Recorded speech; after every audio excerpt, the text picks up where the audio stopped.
Good morning, students. Good morning, sir. Good morning, sir. Good morning, sir. Good morning, sir. நம்ம நேத்து வந்து powers பத்தி பார்த்தோமா, power loss, power எல்லாமே பார்த்துட்டுமா? Okay. அதுக்கு தகுந்த ஒரு நியூமரிக்கல்ஸ் பார்த்துட்டோம்னா முடிச்சுட்டு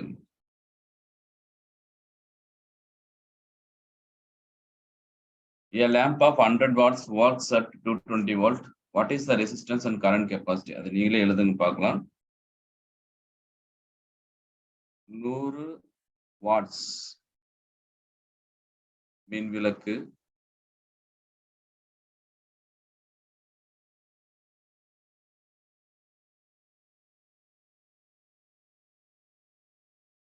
100 watts மின் விளக்கு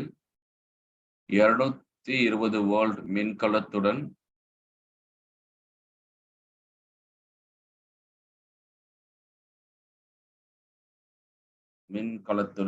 இணைக்கப்படும்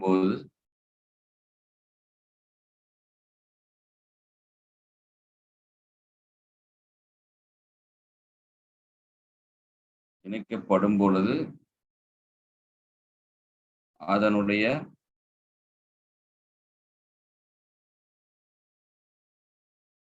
மின்தடை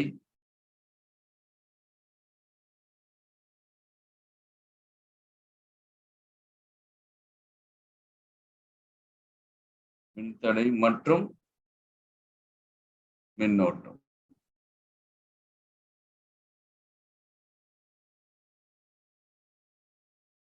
சொல்லுங்க போல என்ன ஃபார்முலாவா இருக்கும் சொல்ல முடியுமா?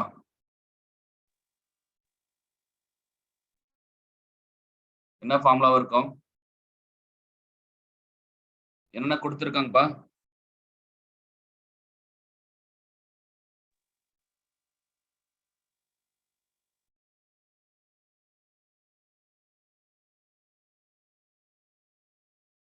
பவர் கொடுத்துருக்காங்க சார்.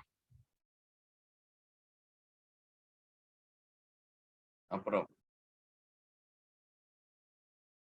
Volt sir. என்ன கண்டுபிடிக்கணும்? மின்தடை மின்னோட்டம் சார்.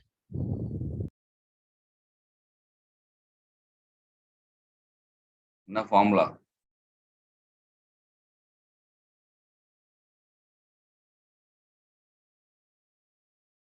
என்ன ஃபார்முலாப்பா?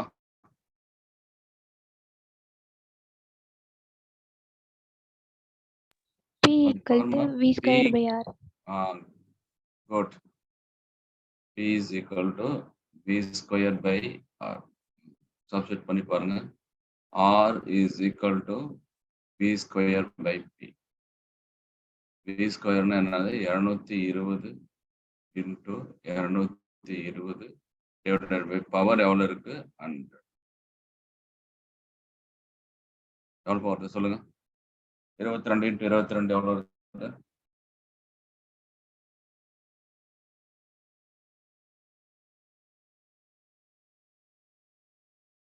484 சார்.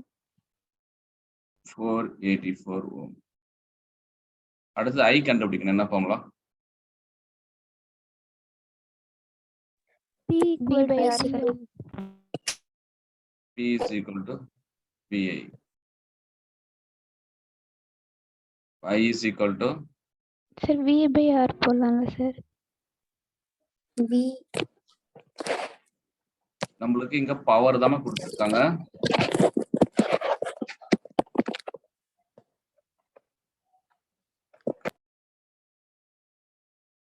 ரெசிஸ்டன்ஸ் நம்ம கண்டுபிடிச்சிருக்கோம்ல சார்.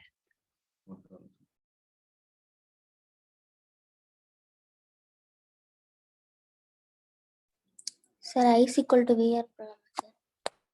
சரி இல்லைங்க. I is equal to V by R sir. V எவ்வளவு இருக்கு? 220 எவ்வளவு சார். divided by R 484 எவ்வளவு வருது பாருங்க.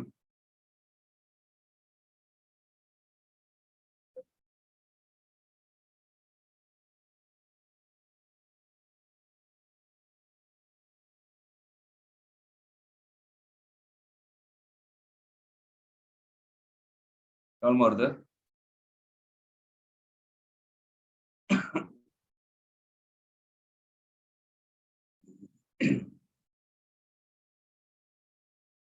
Zero point 454 sir. 0.45. இப்ப அதே வந்து நம்மளுக்கு இப்ப இதை வச்சு கண்டுபிடிப்போம். ஒண்ணுதான் சார் வரும். அதுலயும் 0.454 454 தான் வரும். ஓகேவா? இங்க இந்த ரெசிஸ்டன்ஸ் இல்ல அப்படின்னு சொன்னோம்னா நம்ம கண்டிப்பா என்ன யூஸ் பண்ணோம் அப்படின்னு சொன்னா power is equal to VI தான் யூஸ் பண்ணோம். ரெசிஸ்டன்ஸ் சில டைம் கொடுக்க மாட்டோம், சில டைம் நம்ம கண்டுபிடிச்சு நம்ம என்ன பண்ணலாம் அப்படின்னு சொன்னா இந்த ஃபார்முலாஸ் யூஸ் பண்ணலாம். ஓகேவா? ஓகேவாமா? Yes sir. Yes sir. அடுத்த கொஸ்டின்ஸ்.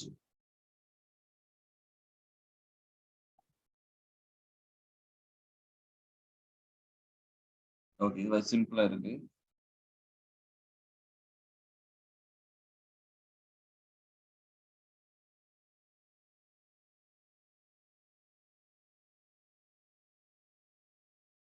நூறு வாட்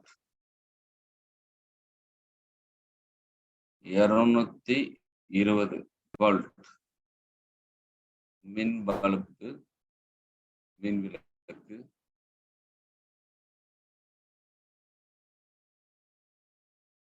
110 வோல்ட் மின்கலத்துடன்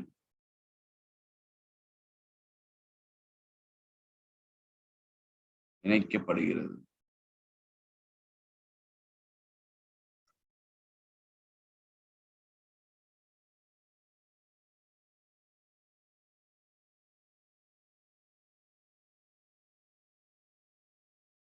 எனவே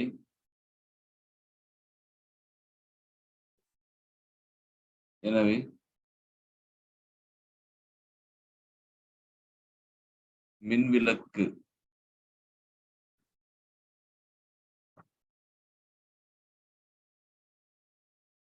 மின்விளக்கின் திறன் சொல்லுங்க போலாம். என்ன கண்டுபிடிக்க சொல்லலாம் பாரு. இப்ப பல்பினுடைய பவர் பாத்தீங்க அப்படின்னு சொன்னா நம்மளுக்கு 100 வாட்ஸ் கொடுத்துருக்காங்க. அதனுடைய வோல்ட் எவ்வளவு கொடுத்துருக்காங்கன்னா நார்மலா 220 வோல்ட்ல வந்து கனெக்ட் பண்ணு சொல்லி கொடுத்துருக்காங்க. அப்ப இந்த பல்பினுடைய ரெசிஸ்டன்ஸ் நம்ம கண்டுபிடிக்கலாம். இந்த பல்ப் இது கண்டுபிடிச்சிட்டாங்க. அடுத்தது நம்ம என்ன கால்குலேட் பண்ண சொல்றாங்க அப்படின்னு சொன்னா மின்வெளி திறன். அப்ப வந்து பாத்தீங்கன்னா பி டேஸ் கண்டுபிடிக்க சொல்றாங்க. இந்த பல்பை எவ்வளவு இதுல வந்து மின்கலத்துல இணைக்கிறாங்க அப்படின்னு சொன்னா 110 வோல்ட்ல இணைக்கிறாங்க. அப்ப நம்மளுக்கு தெரிஞ்ச ஒரு formula P days is equal to நம்மளுக்கு தெரியும் V dash square divided by R. ஆமாதானே? கரெக்டா? இப்ப நம்மளுக்கு என்ன பண்ணணும் அப்படின்னு நல்லா பாருங்க. இந்த ஃபார்முலா தான் நம்மளுடைய ஃபார்முலா. அப்ப நம்ம பி டேஸ் கண்டுபிடிக்கணும்னா V dash square by R. அப்ப நம்மளுக்கு ஆர் கால்குலேட் பண்ணணும். அப்ப ஆர் எப்படி சார் கால்குலேட் பண்ணலாம்னா இந்த ஃபர்ஸ்ட் கொடுத்துருக்காங்க போல அதுல இருந்து நம்ம என்ன பண்ண போறோம் ஆர் கால்குலேட் பண்ண போறோம். அப்ப ஆர் இஸ் ஈக்குவல் டு நம் P square divided by P. அப்ப 220 இன்டூ 220 டிவைடட் பை பவர் எவ்வளவு இருக்குன்னா 100 வாட்ஸ். அப்ப பார்த்தோன்னா கேன்சல். அப்ப இஸ் ஈக்குவல் டு நார்மலா பார்த்தோன்னா 484. ஆட்டோமேட்டிக்கா நம்ம என்ன பண்ணலாம் பி டேஸ் கண்டுபிடிச்சிடலாம். இப்போ P days is equal to எவ்வளவு வோல்ட் இது இணைக்கிறாங்க அப்படின்னு சொன்னா 110 இன்டூ 110 டிவைடட் பை 484. எவ்வளவு வரும் பாருங்க.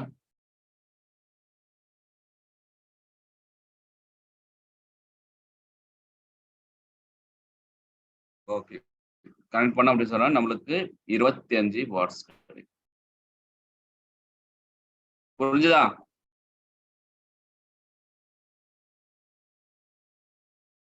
புரிஞ்சுதாப்பா? Yes, sir. அடுத்த ஒரு மெத்தட் கொஸ்டின்.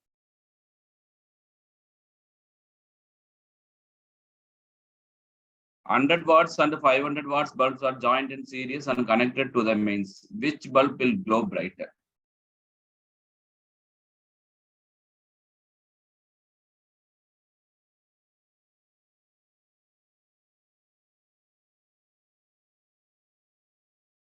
Okay. 100 watts மற்றும் 500 watts மின்விளக்கு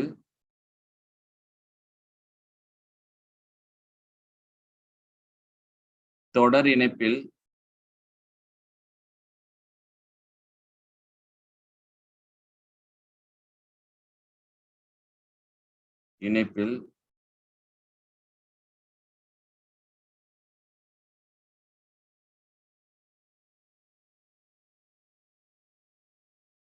மின்கலத்துடன்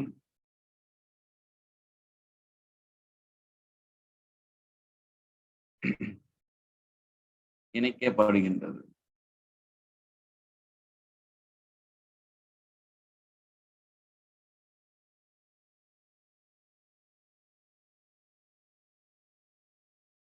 மின்கலத்துடன் இணைக்கப்படுகின்றது. இதில்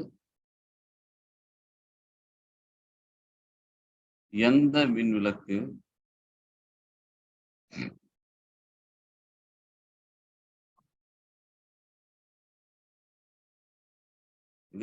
மின்விளக்கு which glows brighter, அதிக வெளிச்சத்துடன்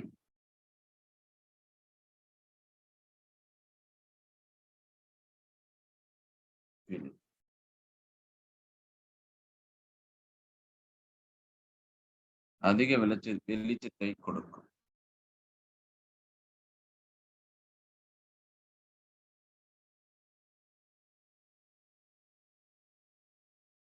எப்படி கொடுக்குறாங்க?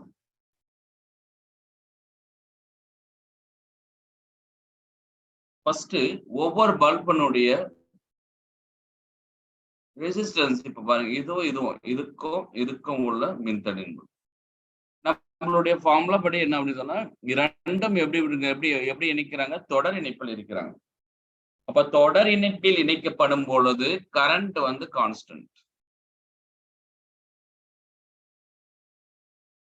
அப்ப இது ரெண்டுத்துல யாருடைய பவர் வந்து அதிகமா இருக்கு அப்படின்றத நம்ம பார்க்கணும். அப்ப நம்ம ஒரு ஃபார்முலா பார்க்கிறோம். P1 dash is equal to I square R1.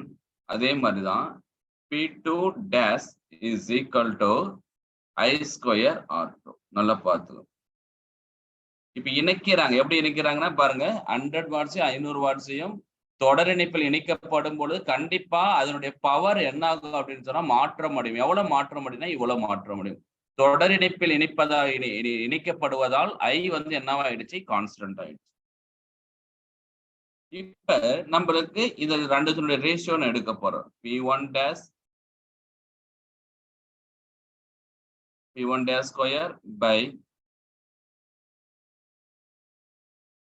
dash square 8.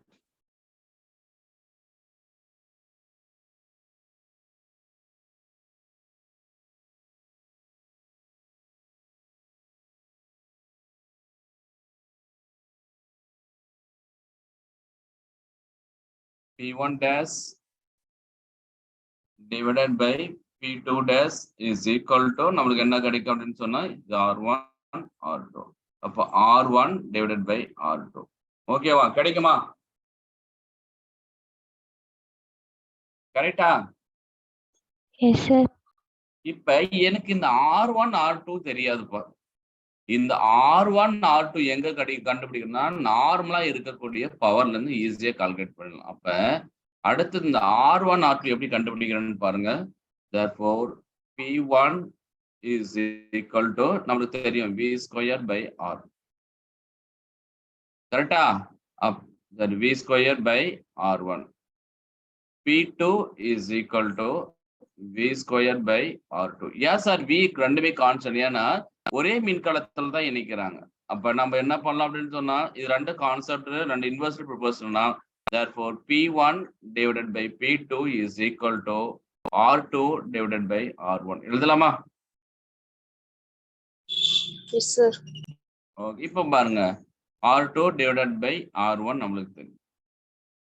இப்போ எனக்கு r1 by r2 தான் வேணும். therefore p2 divided by p1 is equal to r1 divided by r2. அப்ப p2 எவ்வளவு இருக்கு பாருங்க. therefore 500 divided by 100 is equal to r1 divided by r2. அப்ப r1 r2 எவ்வளவு கிடைச்சிச்சு அப்படின்னு சொன்னா எனக்கு r1 divided by r2 is equal to 5. அவ்வளவுதான், சப்ஸ்டிட் பண்ணுங்க, முடிஞ்சிச்சு. அப்ப பாத்தீங்க அப்படின்னு சொன்னா therefore p1 dash divided by p2 dash is equal to 5. அப்ப answer is என்ன answer? therefore p1 dash is equal to 5 times of p2 dash. அப்ப எதுப்பா ரொம்ப க்ளோ ஆகும் சொல்லுங்க பார்க்கலாம். எதுப்பா வெளிச்சமா P2 இருக்கும்? sir. எப்படி சொன்னீங்க p2ன்னு? பாருப்பா, பவர் p1 பவர் பாருங்க 5 டைம் p2வை விட அதிகமா இருக்கு.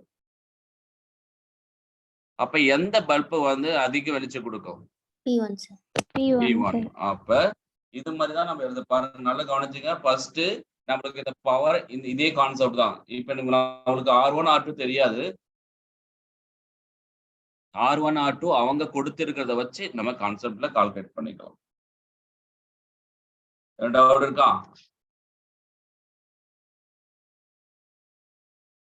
டவுட் இருக்காப்பா? No sir. அடுத்தது ஒரு கொஸ்டின்.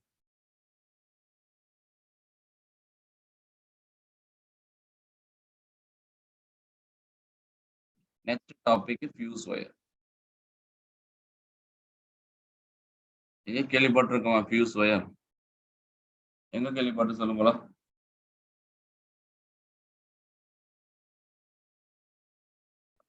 இது வந்து என்னன்னு சொன்னா சர்க்யூட் பிரேக்கர்.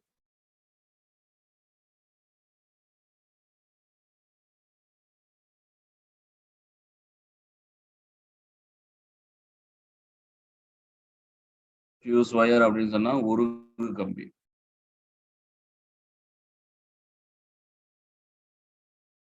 இது எங்க சார் யூஸ் பண்ணுவாங்க அப்படின்னு சொன்னா, நம்மளுடைய மீட்டர் இது பார்த்திருக்கீங்களா? கரண்ட் வெளியில இருந்து வரும்போது ஒரு மீட்டர் பாக்ஸ் பார்த்திருக்கீங்களா? இது மாதிரி Yes sir. மீட்டர் ஓகே, அந்த மீட்டர் பாக்ஸ் பக்கத்துல பாத்தீங்க அப்படின்னு சொன்னா இது மாதிரி ஒரு சதுரமா இருக்கும். ஓகேவா? இங்க பாத்தீங்க அப்படின்னு சொன்னா ஒரு ஃபியூஸ் போடுற மாதிரி இப்படி வச்சு இங்க பிரஸ் பண்ணி எடுக்கிற மாதிரி இருக்கும். பாத்திருக்கீங்களா? Yes sir. இப்ப சமீபத்துல என்ன பண்ணிட்டாங்க அப்படின்னு சொன்னா, இங்க வந்து ட்ரிப்பர் யூஸ் பண்ணிட்டாங்க. மேல ஏத்தி விட்டோம் அப்படின்னு சொன்னா ஒரு சுவிட்ச் இருக்கிற மாதிரி இருக்கும், அது ட்ரிப்பர் யூஸ் பண்ணுவாங்க. இதுல என்ன சார் பண்ணிருப்பாங்க அப்படின்னு சொன்னா, இந்த மெயின்ல இருந்து வரக்கூடிய ஒரு கரண்ட் நம்ம வீட்டுக்கு பாருங்க, மெயின்ல இருந்து வரக்கூடிய ஒரு கரண்ட் நம்ம வீட்டுக்கு போகுது. அப்ப வீட்டுக்கு போகும்பொழுது அதிகமாகவும் வரலாம், கம்மியாகவும் வரலாம். அப்ப இந்த வீட்டுல இருக்கக்கூடிய இன்ஸ்ட்ருமெண்ட்டை சேஃபா இருக்கிறதுக்காக இங்க என்ன பண்றோம் அப்படின்னு சொன்னா ஒரு உருகு கம்பி, அதாவது வந்து ஒரு ஃபியூஸை வந்து கனெக்ட் பண்றோம். அப்ப இந்த ஃபியூஸை கனெக்ட் பண்ணும்பொழுது நம்மளுக்கு தெரியும் P is equal to V square by R. அப்ப இந்த கான்செப்ட் படி எவ்வளவு வோல்டேஜ் நம்மளோட concept 220 voltage into divided by நம்மளுக்கு இங்க ஒரு கம்பியை வந்து தடையை வந்து கனெக்ட் பண்றோம். அப்ப கனெக்ட் பண்ணும் பொழுது இதை விட அதிகமா வந்ததை நான் நல்லா பாருங்க, கரண்ட் வந்து வரக்கூடிய கரண்ட்டை விட சும்மா நான் வோல்டேஜ் சும்மா ஒரு எக்ஸாம்பிள் சொல்றேன்பா. இப்ப 220 வோல்ட் வருதுப்பா, உடனே என்ன ஆகும், இந்த கம்பி வழியா பாய்ந்து நம்ம வீட்டுக்கு போயிட்டே இருக்கோம், பிரச்சனையே இல்லை. இன்கேஸ் 1200 வோல்ட் வருது சார், ஒரு எக்ஸாம்பிள் சொல்றேன்பா, 1200 வோல்ட் வரும். அப்ப 1200 வோல்ட் வரும் பொழுது கன்ஃபார்மா நம்ம வீட்டுக்குள்ள டைரக்டா போச்சு அப்படின்னு சொன்னா என்ன ஆகும் அப்படின்னு சொன்னா, உள்ள இருக்கக்கூடிய இன்ஸ்ட்ருமெண்ட் எல்லாம் என்ன ஸ்பாயில் ஆயிடும். அது ஸ்பாயில் ஆகாம இருக்கிறதுக்காக என்ன 1200 வோல்ட் வந்ததுமே என்ன ஆகும் அப்படின்னு சொன்னா, இந்த கம்பி வந்து என்ன ஆயிடும், அதனாலதான் ஃபியூஸ் உருகு, இந்த கம்பி என்ன ஆயிடும் அப்படி உருகி கட் ஆயிடும். இப்ப கட் ஆயிடுச்சு அப்படின்னு சொன்னா என்ன ஆகும், உள்ள இருக்கக்கூடிய கரண்ட் என்ன ஆயிடும், இதோட கட் ஆயிடும். அப்ப கரண்ட் இதுக்கு மேல போகாது. அப்ப நம்ம என்ன பண்ணலாம், வீட்டுல இருக்கக்கூடிய இன்ஸ்ட்ருமெண்ட் வந்து சேஃபா வச்சுக்கலாம். அதுதான் ஃபியூஸ் ஒயர். இந்த ஃபியூஸ் ஒயரை யூஸ் பண்றதுக்கு ஃபர்ஸ்ட் இந்த ஃபியூஸ் ஒயர் எவ்வளவு இருக்கணும் அப்படின்னு நான் சொல்லியிருந்தா உங்களுக்கு தெரியும். உடனே உருகணும். கரெக்ட் தானே? கரெக்டாப்பா? Yes, sir. ஓகே. அப்ப லோ மெல்டிங் பாயிண்டா இருக்கணும். உருகுநிலை கம்மியா இருக்கணும். One mark question. உருகுநிலை கம்மியா இருக்கணும். லோ மெல்டிங் பாயிண்டா இருக்கணும். அதே மாதிரி லோ ரெசிஸ்டிவிட்டி, மின்தடை எண் ரொம்ப கம்மியா இருக்கணும். இது கூட இன்னொரு எக்ஸ்ட்ராவா ஒண்ணு எடுத்துக்கோ. லோ பவர் லாஸா இருக்கணும். Ohmic loss. ஓமிக்னா மின்தடை லாஸ், அதாவது வந்து பவர் லாஸ், ஓமிக் லாஸ். அப்ப இந்த ஃபியூஸ் கம்பியை பயன்படுத்துறது பாத்தீங்க அப்படின்னு சொன்னா அதிக உருகு நிலைன்னா என்ன ஆகும், கரண்ட் எவ்வளவுதான் போனாலும் என்ன ஆகுது, உருகிறதுக்கு டைம் எடுத்துக்கும். அதே வந்து உருகு நிலை ரொம்ப கம்மியா இருந்துச்சுன்னா என்ன ஆகும், அந்த கரண்ட்டை விட கொஞ்சம் எக்ஸ்ட்ரா போனா உடனே என்ன ஆயிடும், உருகிடும். ஹை ரெசிஸ்டிவிட்டியா இருக்கக்கூடாது, லோ ரெசிஸ்டிவிட்டியா இருக்கணும். அப்ப ஹை ரெசிஸ்டிவிட்டி இருந்துச்சுன்னா என்ன ஆகும், லோ ரெசிஸ்டிவிட்டியா இருக்கணும். அதுல லாஸ் வந்து எப்படி இருக்கணும், லோ ஓமிக் லாஸா இருக்கும்.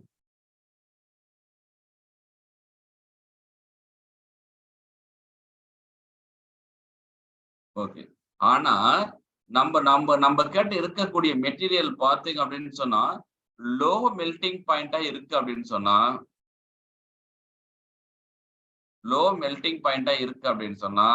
அது வந்து எப்படி இருக்கும் அப்படின்னு சொன்னா ஹை ரெசிஸ்டிவிட்டியா தான் இருக்கும்.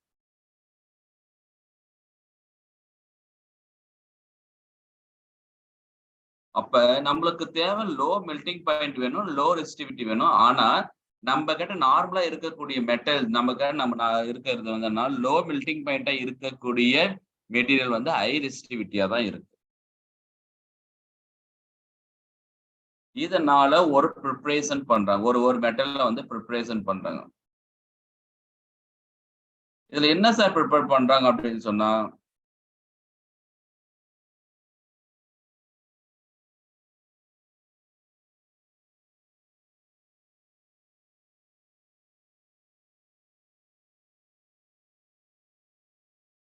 ஒரு இது ப்ரிப்பேர் பண்றாங்க. என்ன அப்படின்னு சொன்னா நல்லா பாத்துங்க, லெட் அலாய்.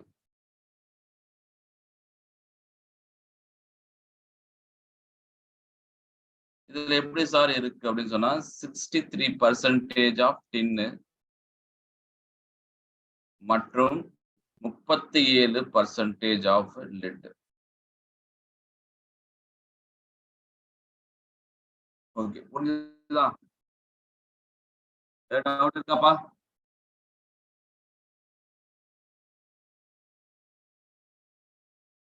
டவுட் இருக்காப்பா? No, sir.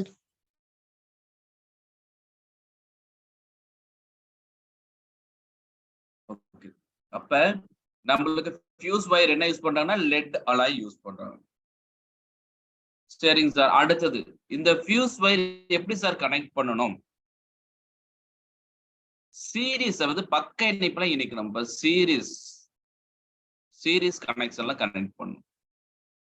அப்ப இந்த ஃபியூஸ் வயர் பக்க இணைப்பில் மட்டுமே என்ன பண்ணணும் அப்படின்னு சொன்னா இணைக்கப்பட வேண்டும். அப்ப என்னன்னா பக்க இணைப்பில் மட்டும் இணைக்கப்பட வேண்டும். சீரிஸ் கனெக்ஷன்ல இணைக்கும். ஓகே. அப்ப இந்த ஃபியூஸ் வயர்ல இருந்து என்னென்ன சார் கொஸ்டின் கேட்பாங்க, low melting point, low resistivity, low omega இருக்கணும். நம்ம கிட்ட இருக்கக்கூடியது லோ அண்ட் ஹை ரெசிஸ்டிவிட்டி இருக்கு. அதனால வந்து நம்ம ஒரு அலாயை ப்ரிப்பேர் பண்றோம். அந்த அலாய்க்கு நேம் என்ன, லெட் அலாய். இந்த லெட் அலாயில என்ன பண்றோம், 63% டின்னும் 37% லெட்டும் இருக்குது. கண்டிப்பா ஃபியூஸ் வயர் எப்படி கனெக்ட் பண்ணும் அப்படின்னு சொன்னா சீரிஸ்ல தான் கனெக்ட் பண்ணும். ஓகே, எதனா டவுட் இருக்கா? No, sir. ஓகே. நெக்ஸ்ட் அடுத்தது எலக்ட்ரிக் செல்ஸ்.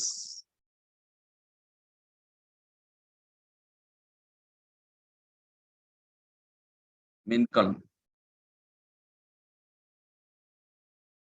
அப்படின்னா என்னப்பா படிச்சிருப்பீங்க. செல்லுன்னு என்னதுப்பா?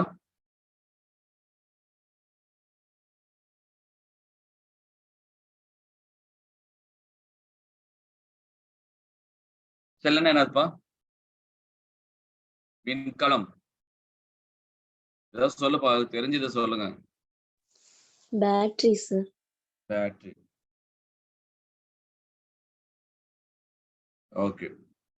இதனுடைய நேம் என்ன அப்படி சொன்னா எதுக்காக இந்த செல்லுனா நம்மளுக்கு கான்ஸ்டன்ட்.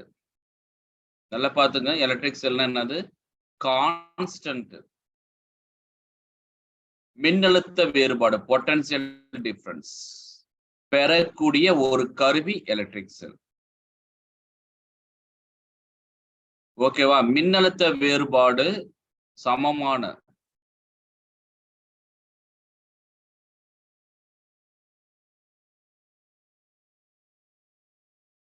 வேறுபாடு சமமா கிடைக்கக்கூடிய, ஈக்குவலா கிடைக்கக்கூடிய ஒரு இன்ஸ்ட்ருமெண்ட் தான். அப்ப நம்மளுக்கு வந்து என்னன்னா எலக்ட்ரிக் செல் அப்படின்னு சொல்லுவாங்க. அப்ப கான்ஸ்டன்டான பொட்டன்சியல் டிஃபரன்ஸ் எனக்கு வேணும், மாறுபடாத ஒரு கான்ஸ்டன்டான ஒரு பொட்டன்சியல் டிஃபரன்ஸ் வேணும்னா எலக்ட்ரிக் செல் யூஸ் பண்ணலாம். இந்த பொட்டன்சியல் டிஃபரன்ஸை எப்படி சார் பெறாங்க அப்படின்னு சொன்னா, ஒன்னு கெமிக்கல் ரியாக்ஷனா இருக்கும், இல்ல மெக்கானிக்கல் ரியாக்ஷனா இருக்கும். ஓகே, நெக்ஸ்ட் பாருங்க. எலக்ட்ரிக் செல்லுக்குள்ள 2 கண்டக்டர் இருக்கும், ஒன்னு கேத்தோட், ஒன்னு ஆனோட். ஞாபகம் இருக்கா? படிச்சிருக்கீங்க தானே? Yes, sir.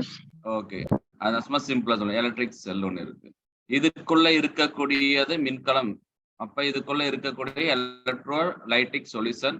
இங்க என்ன இருக்கு அப்படின்னு சொன்னா, ஒன்னு ஆனோட் இருக்கும், இன்னொன்னு வந்து என்ன இருக்கும் அப்படின்னு சொன்னா கேத்தோடு இருக்கும். கரெக்டா? எழுதிக்கலாமா? ஓகே, அடுத்தது ஒரு சின்ன ஒரு கான்செப்ட் அப்படியே வேகமா சொல்லிடுறேன் பாருங்க. மின்கலத்துள் உள்ள பாத்தீங்க அப்படின்னு சொன்னா ஒரு question, chemical energy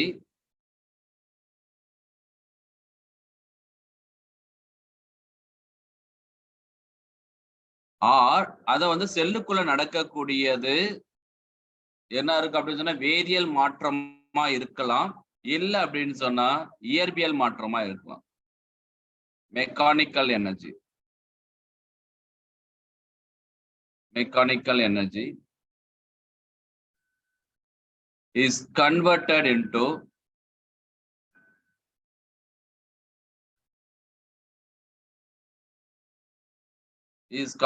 into electrical energy.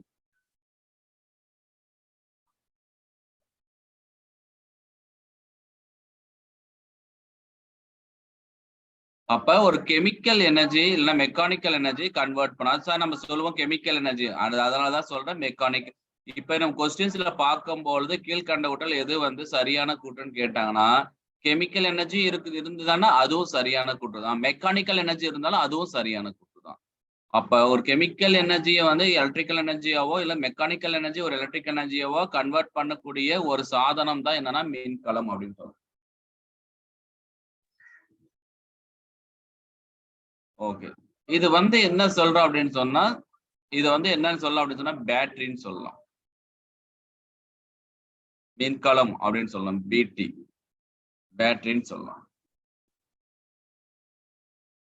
நீங்க பாத்தீங்கன்னா 2 டெர்மினல்ஸ் இருக்கு, 2 தகடுகள் இருக்கு, 2 டெர்மினல்ஸ் இருக்கு.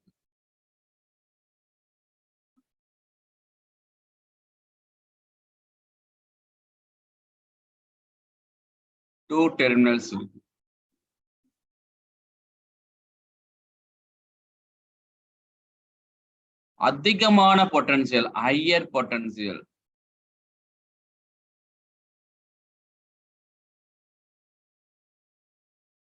ரெண்டு டெர்மினல் இருக்கு, அதிகமான பொட்டன்சியல். இது என்னன்னா பாசிட்டிவ் டெர்மினல் அப்படின்னு சொல்லுவாங்க.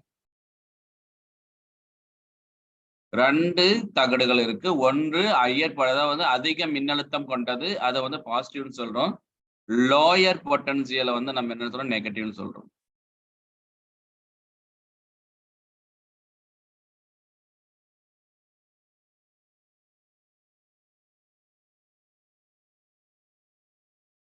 எழுதிக்கலாமா? Yes, sir. Yes, sir. இந்த மின்கலத்துல ஒரு பாசிட்டிவ் சார்ஜ் என்ன பண்ணுது அப்படின்னு சொன்னா,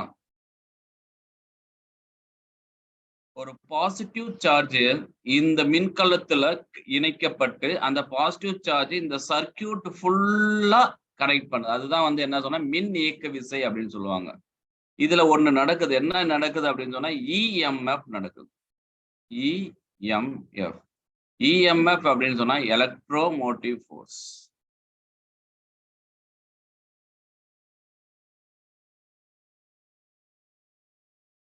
இஎம்எஃப் அப்படின்னு சொன்னா மின் இயக்க விசை.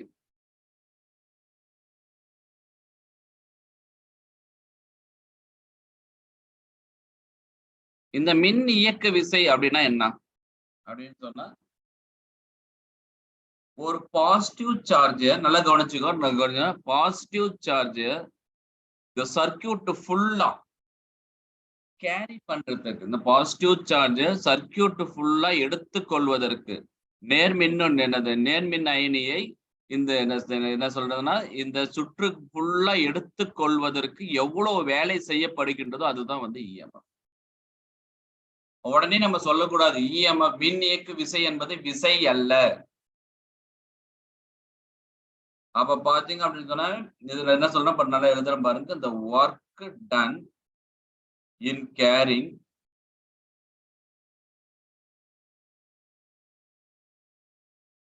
unit positive charge.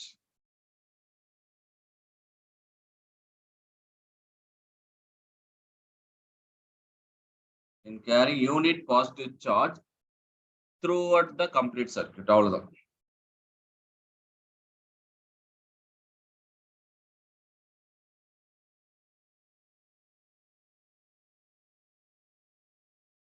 இவ்வளவுதான்டா. அப்ப நம்மளுக்கு மின்கலம்னா என்னன்னு சொல்லணும் அப்படின்னு சொன்னா மின்னழுத்த வேரோடு சமமா இருக்கு கான்ஸ்டன்ட் பொட்டன்சியல்ல கிடைக்கக்கூடிய ஒரு சாதனம். அதுக்குள்ள என்ன சார் நடக்குது அப்படின்னு சொன்னா வேதியியல் மாற்றமோ இல்ல இயற்பியல் மாற்றமோ நடக்கும். அதனுடைய நேம் என்னன்னு சொல்றோம் அப்படின்னா மின்கலம் சொல்லலாம் இல்ல பேட்டரின்னு சொல்லலாம். அந்த மின்கலத்துல 2 டெர்மினல்ஸ் இருக்கு, 2 தகடுகள் இருக்கு. ஒன்னு பாசிட்டிவ், இன்னொன்னு வந்து என்னன்னா நெகட்டிவ்னு சொல்றோம். அந்த பாசிட்டிவ்ல இருந்து நெகட்டிவ் எடுத்து நம்ம வெளியில வந்து சர்க்கியூட்ல கனெக்ட் பண்ணும்போது அங்க என்ன சார் நடக்குதுன்னா இஎம்எஃப் நடக்கும். இஎம்எஃப்னா it is not a force இல்ல, இது விசை அல்ல. கொஸ்டின்ல கேட்பாங்க, இது விசை அல்ல, இது ஒரு ஆற்றல். அப்ப மின்னியக்க விசை இதனுடைய யூனிட் என்ன அப்படின்னு சொன்னா இஎம்எஃப் யூனிட் என்னன்னா வோல்ட். ஓகே, இது எல்லாமே தெரிஞ்சிச்சு. இந்த செல்ஸ் பாத்தீங்கன்னா 2 வகையா பிரிக்கிறாங்க.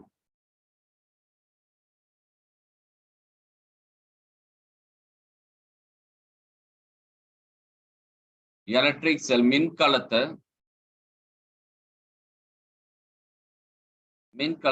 2 வகையா பிரிக்கிறாங்க. ஒன்று பிரைமரி செல், முதன்மை மின்கலம்.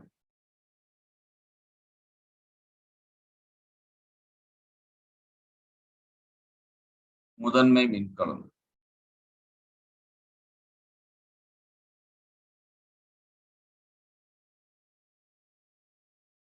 இன்னொன்று வந்து செகண்டரி செல்ஸ்.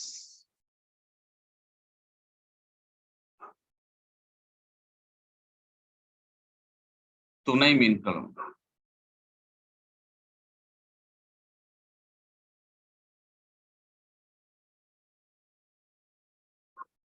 துணை மின்கலம். இப்ப இந்த முதன்மை மின்கலம் அப்படின்னா என்னன்றதை நம்ம பார்த்துடலாம். படிச்சிருக்கீங்களா? பிரைமரி செல்ஸ் என்னன்னு படிச்சிருக்கீங்களா?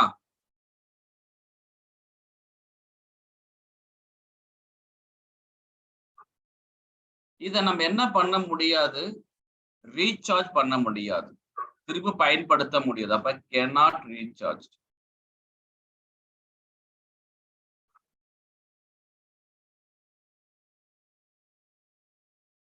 ஆனா செகண்டரி செல் துணை மின்கலத்தை என்ன பண்ணலாம் அப்படின்னு சொன்னா ரீசார்ஜ் பண்ணலாம்.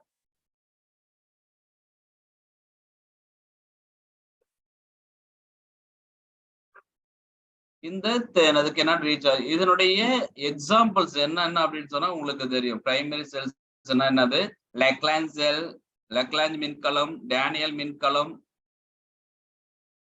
Try cells. ஓகே, அப்ப பாத்தீங்கன்னா இதனுடைய எக்ஸாம்பிள் அப்படி பார்த்தீங்கன்னா வோல்டிக்.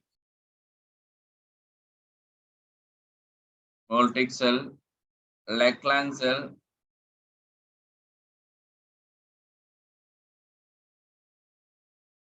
Daniel cell,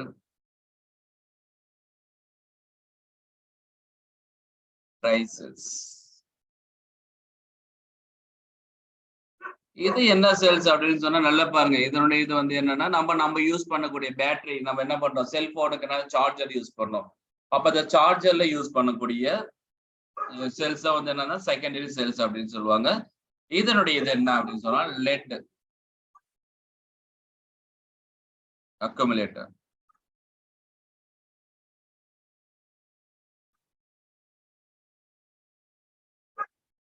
லெட் அக்குமுலேட்டரா இருக்கலாம்.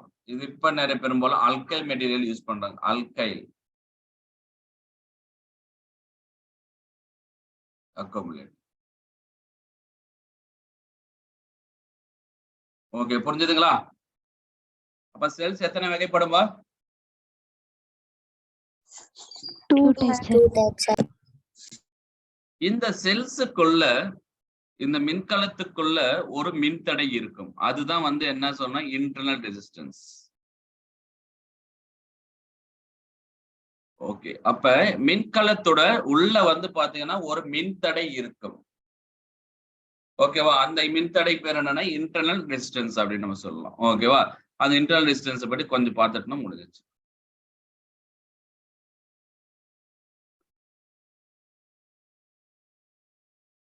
ஓகே, நெக்ஸ்ட் டாபிக் வந்து பார்த்தோன்னா இதுக்குள்ள இந்த செல்ஸ்ல வந்து ஒரு இது இருக்கு, இன்டர்னல் ரெசிஸ்டன்ஸ்.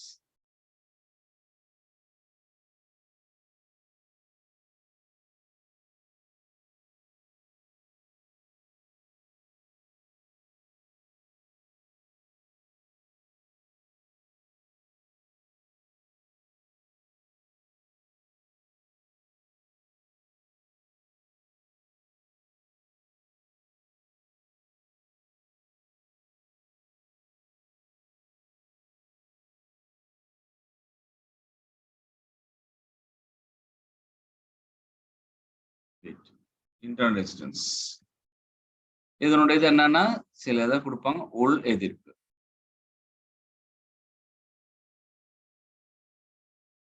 சார் இது எதனால உருவாகுது அப்படின்னு சொன்னா அந்த உள்ள யூஸ் பண்ணுங்களே எலக்ட்ரோலைட்டிக் சொல்யூஷன், மின்கலத்துடன் ஒரு திரவம் யூஸ் பண்ணவில்லை, அந்த திரவத்தால் உருவாகக்கூடியதான் இன்டர்னல் ரெசிஸ்டன்ஸ். அப்ப எலக்ட்ரோலைட்டிக் சொல்யூஷன்.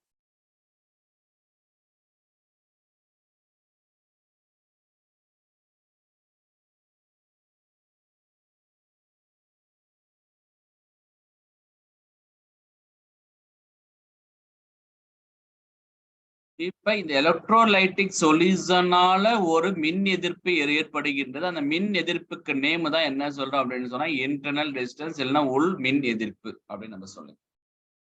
சரிங்க சார், இதுலதான் சார் நம்மளுக்கு ஒரு 1 மார்க் ஒரு இது கேட்பாங்க. இதுல வந்து internal resistance is directly proportional to d. 2 plate இருக்குங்களா, அதனால டிஸ்டன்ஸ் பிட்வீன் த 2 பிளேட்.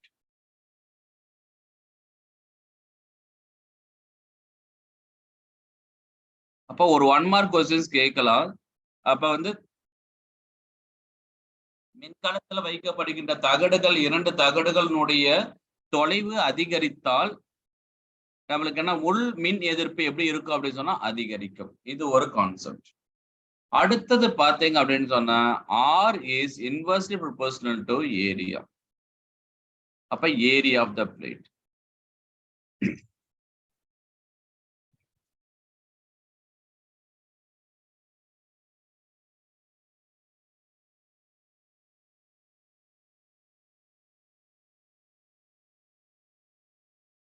அதுக்கு அடுத்தது இந்த இன்டர்னல் ரெசிஸ்டன்ஸ் எதை டிபெண்ட் பண்ணிருக்கும் அப்படின்னு சொன்னா nature of electrolyte depends on, எதை சார்ந்து இருக்கும் அப்படின்றத நான் எழுதுறேன். கண்டிப்பா கேட்பாங்க. Depends on first one electrolytic solution.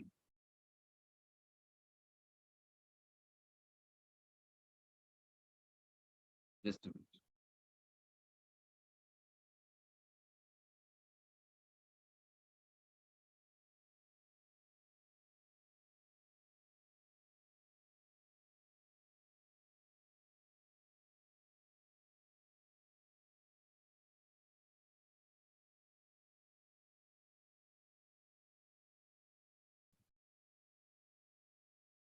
Okay, electrolytic சொல்யூஷனை டிபெண்ட் பண்ணிருக்கும்.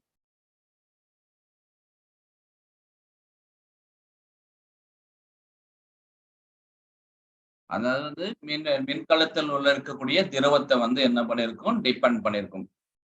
அடுத்தது பாத்தீங்க அப்படின்னு சொன்னா கான்சன்ட்ரேஷனை டிபெண்ட் பண்ணிருக்கும், அடர்த்தியை டிபெண்ட் பண்ணிருக்கும்.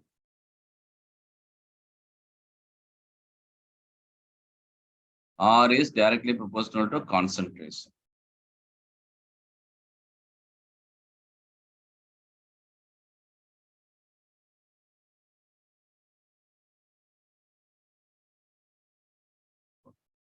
அவ்வளவுதான் முடிஞ்சிச்சு. இதுதான் நம்மளுடைய செல்ஸ். செல்ஸை பத்தி கொஞ்சம் சொல்லிட்டேன். செல்ஸ்னா என்னன்னு தெரிஞ்சிச்சுங்களா? சொல்லலாமா? கவனிச்சிட்டு இருக்கீங்களாமா? Yes, sir. இந்த கான்செப்ட் பாருங்க, ஒவ்வொரு பாயிண்ட்டும் வந்து ஒரு எம்சிக்குள்ள கேட்பாங்க. இது 60 வரைக்கும் நமக்கு பார்த்துட்டோம். ஓகே, நம்ம ஒரு இடத்துல சில இடத்துல என்ன பண்ணுவோம் அப்படின்னு சொன்னா,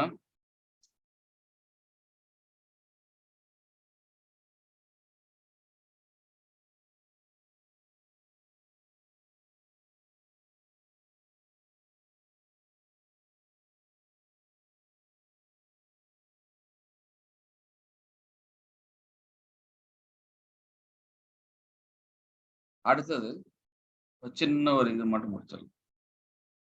ஷார்ட் சர்க்கியூட், ஓப்பன் சர்க்கியூட் எங்கே கேள்விப்பட்ட மாதிரி இருக்கா?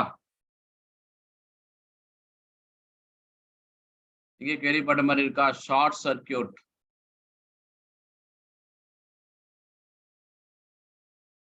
Yes, sir. மற்றும் ஓப்பன் அப்படின்னா என்னது சொல்லுங்க போல. ஷார்ட் சர்க்கியூட் என்னது? Loop connect ஆயிருக்கும் சார். ஓகே, தமிழ்ல என்னதுப்பா? ஓப்பன் ஷார்ட் சர்க்கியூட், ஓப்பன் சர்க்கியூட்னா தெரியுமா?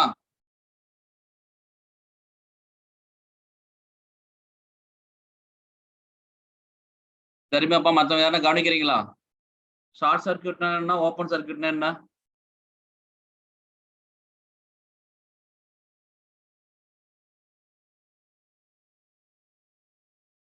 யாருக்காவது தெரியுமா?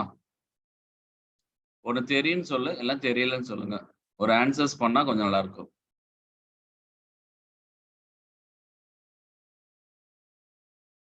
Okay, good. ஒருத்தர் சொல்லியிருக்காங்க ஷார்ட் சர்க்கியூட், ஓப்பன் சர்க்கியூட்னா என்னன்னு தெரியுமா?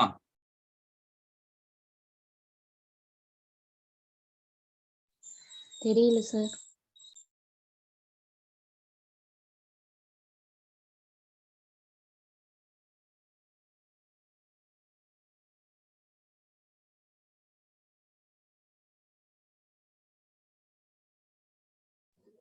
நடுவுல ஒரு மின்கம்பி ஜாயின்ல இருந்தா ஷார்ட் சர்க்யூட் சார்.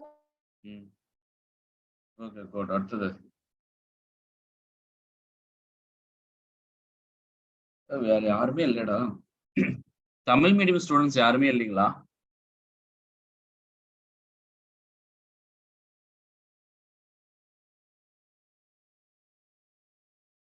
வேற யாராவது சொல்லாமே.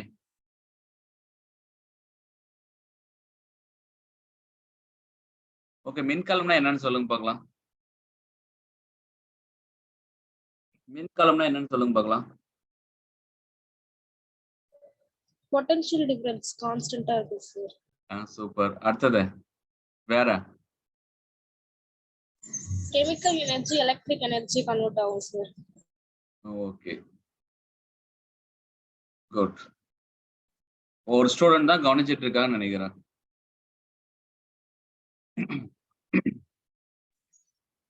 தமிழ்ல கொஞ்சம் பிரசன்ட் சொல்லுங்க போல. எல்லாரும் கவனிக்கிறீங்களா? சொல்லுங்க பார்க்கலாம். Yes, sir. ஒண்ணு நான் ஒரு கொஸ்டின்ஸ் கேட்கறேன் அப்படின்னு சொன்னா எஸ் நோவா சொல்லுங்கப்பா. அமைதியா உட்காந்துட்டு தான் இருக்க முடியும், தூங்க தான் முடியும். டைம் இப்ப இன்னும் எத்தனை நாள் இருக்கு சொல்லுங்க பார்க்கலாம். இன்னும் இன்ட்ரெஸ்டே இல்லைன்னா என்ன அர்த்தம் சொல்லுங்க. ஒரு கொஸ்டின்ஸ் கேட்குதுன்னா நம்ம என்ன ஆன்லைன் ஆஃப்லைனா நம்ம நேரடியா பார்த்து நடத்துறதுக்கு.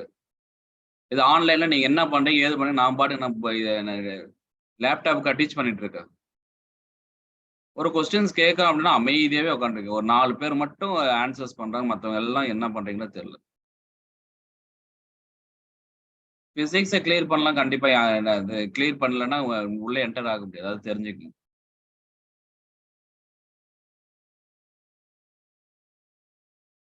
சும்மா சிம்பிளா சொல்லிடுறேன் பாருங்க. நீ போய் வீட்டுல போய் படிச்சுங்க. ஷார்ட் சர்க்கியூட்ல ரெசிஸ்டன்ஸ் 0வா இருக்கும்.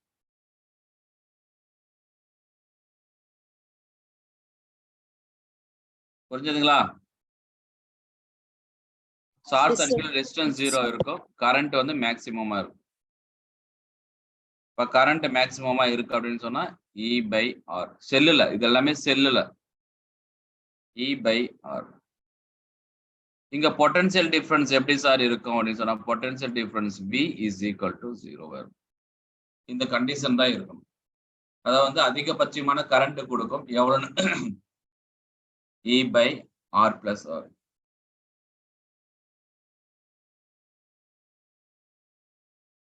இங்க பொட்டன்ஷியல் டிஃபரன்ஸ் 0வா இருக்கும். இதுதான் வந்து short circuit. Next open circuit அப்படின்னா புரியுற மாதிரி இருக்கு. நீங்களே புரிஞ்சுங்க. ஓபன் சர்க்யூட்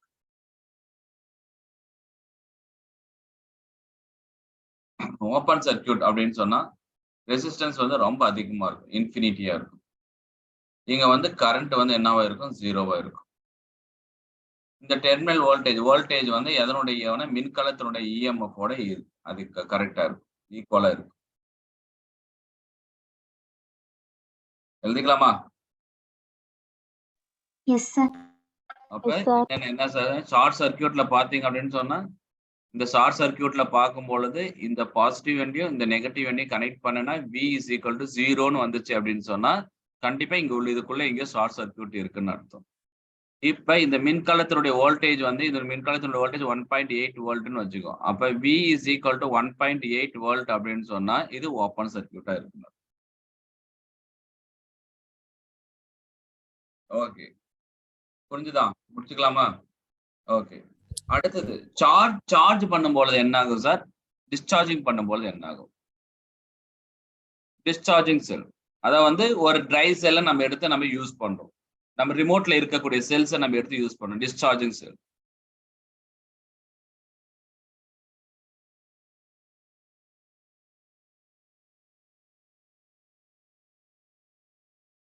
இந்த டிஸ்சார்ஜிங் செல்ல என்ன சார் நடக்குது? கரண்ட் நம்ம எடுத்துக்கிறோம். அப்ப மின்னோட்டத்தை எடுக்கப்படுகின்றது. அப்ப current is drawn.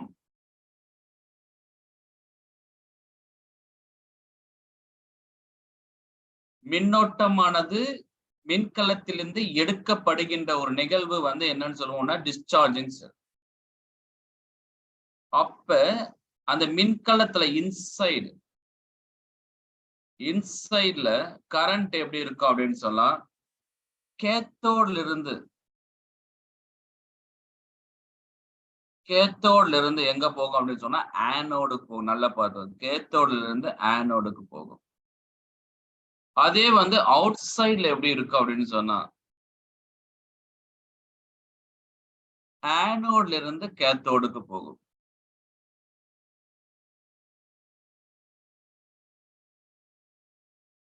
Next point, நாம் எடுக்கக்கூடிய வெளியில இருக்கக்கூடிய டெர்மினல் வோல்டேஜ் எப்பவுமே எப்படி இருக்கணும்? இஎம்எஃப் ஓட கம்மியா இருக்கும். அப்ப டெர்மினல் வோல்டேஜ் அதாவது வந்து வெளியில் இருக்கக்கூடிய புள்ளி மின்னழுத்த வேறுபாடு எவ்வளவு அப்படின்னு சொன்னா V is equal to E minus IR. சார்ஜிங்கா இருக்கும் பொழுது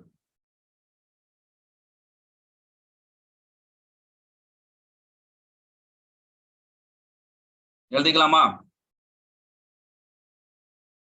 இந்த சார்ஜிங்கா இருக்கும் பொழுது I is equal to E by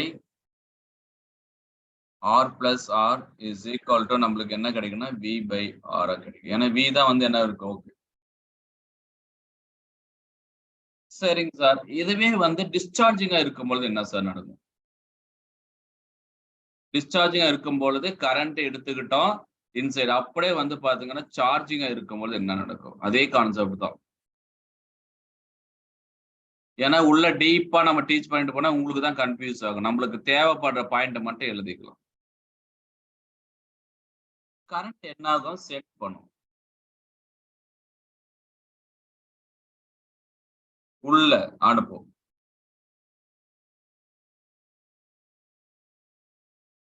அப்ப இன்சைட்ல எப்படி அனுப்பும் அப்படின்னு சொன்னா ஆனோட் டு கேத்தோடுக்கு அனுப்பும். அவுட் சைட் தான் வெளியே அனுப்பாது. இன்சைட்ல ஆனோட் டு கேத்தோடுக்கு மட்டும் அனுப்பும். இப்ப இதனுடைய வோல்டேஜ் டெர்மினல் வோல்டேஜ் எப்பயுமே எப்படி இருக்கணும்? அதிகமா இருக்கணும். V is greater than V. இதனுடைய ஃபார்முலா எப்படி சொன்னா V is equal to E plus IR. இதனுடைய சார்ஜிங் பண்ணுங்க அப்படின்னு சொன்னா ஒரு EMF டயக்ராம்ல சொல்லுவாங்க. டயக்ராம்ல தான் சொல்லுவாங்க இது சார்ஜிங். இது பாசிட்டிவ், இது நெகட்டிவ். அப்ப இது வந்து சார்ஜிங். இதுவே வந்து டிஸ்சார்ஜிங் அப்படின்னு சொன்னா நல்லா பாருங்க. டிஸ்சார்ஜிங் அப்படின்னு சொன்னா ஏற மார்க் எப்படி இருக்கும்? இது பாசிட்டிவ், இது நெகட்டிவ். டவுட் இருக்கா? No, sir. ஓகேப்பா, இன்னைக்கு இது போதும். ஓகே, ஏன்னா ஃபிளாக் ஹைஸ்டிங் எனக்கு வந்து 8:15 இருக்கனால கிளம்புறேன். ஓகே, இந்த இதை பார்த்தோன்னா கிளாஸ் என்னது புக்ல இருக்கக்கூடிய ஸ்டேட் போர்டு புக்ல இருக்கக்கூடியதோ இல்லைன்னா NCERT புக்ல இருக்கக்கூடியதோ போயிட்டு ஒரு தெளிவா படிச்சுட்டு வந்துருங்க. இதுல நான் ஒரு பாயிண்ட் பண்ண எதுவுமே கொடுத்துருக்க மாட்டேன், அதை நீங்களே படிங்க. EMF எதை சார்ந்து இருக்கும், எதை சார்ந்து இருக்காது. இன்டர்னல் ரெசிஸ்டன்ஸ் எதை சார்ந்து இருக்கும், எதை சார்ந்து இருக்காது. அந்த இதெல்லாம் பாயிண்ட்லாம் படிச்சுட்டு இதை எழுதிட்டு வாங்க. இந்த வீக் வந்து என்ன டெஸ்ட் அப்படின்னு சொன்னா கரண்ட் அண்ட் எலக்ட்ரிசிட்டி எது வரைக்கும் நான் டீச் பண்ணோம் அது வரைக்கும் உங்களுக்கு இந்த weekly test. Okay, thank you. Thank you, sir. Thank you, sir.